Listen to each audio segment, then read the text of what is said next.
পরমেশ্বর ভগবান। হে সখা, আমি না জানিয়া তোমার কাছে অনেক অপরাধ করছি, তুমি আমারে ক্ষমা করো। এখন ক্ষমা চাইয়া যে আমরা ক্ষমা কেমন করতাম, যে অনেক সময় পুত্র অপরাধ করে পিতার কাছে গিয়া ক্ষমা চায়, তাহলে পুত্র অপরাধ করিয়া যখন পিতার কাছে ক্ষমা চায় তখন পিতা ক্ষমা করে না? অবশ্যই ক্ষমা করে। যখন এক বন্ধু আরেক বন্ধু লাগবাজ করে এবং তার মধ্যে যখন আবার মিটমাট হয়, এক বন্ধু যখন আরেক বন্ধুর কাছে গিয়ে যখন ক্ষমা চায় তখন কি এক বন্ধু আরেক বন্ধুকে ক্ষমা করে না? অবশ্যই করে। যখন কোনো প্রেমিক প্রেমিকা একজন আরেকজনের কাছে অপরাধ করে এবং যখন আবার একজনের কাছে ক্ষমা চায় তখন কি অপরাধ ক্ষমা করে না? অবশ্যই করে। সেই যেমন কইয়া যে হে কৃষ্ণ, হে ভগবান, আমি তোমার কাছে অপরাধ করছি, আমি তোমার কাছে কিতা চাইরা?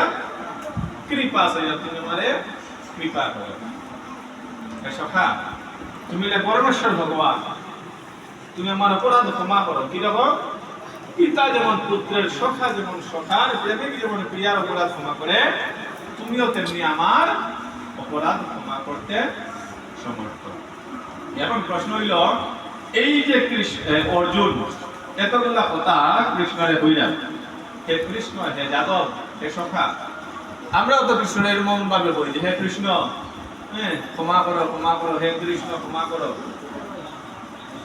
অর্জুনে কৃষ্ণরে কৃষ্ণ ডাকছো, আবার ক্ষমা চাইরা কেনে নাম ধরে ডাকছো। হে যাদব, যাদব শব্দের অর্থ কি? যদুবংশীয়, যদুবংশের বা যদুবংশের শ্রেষ্ঠ ব্যক্তি, এর কারণে ওনারা ভাব হয় যাদব। তো হইলা যে হে যাদব, তারপরে কইলা হে সখা, আমি তোমার এইরকম ভাবে সম্বোধন করছি, কৃষ্ণ হইয়া ডাকছি তোমারে, তোমারে আমি যাদব হইয়া ডাকছি, তোমারে আমি সখা হইয়া ডাকছি। আসলে তুমি তা নাই, তুমি কি তা? তুমি পরম পুরুষ, পরম ঈশ্বর। তোমার এইরকম ডাকায় আমার যদি অপরাধ হইয়া থাকে তাহলে তুমি আমার অপরাধগুলা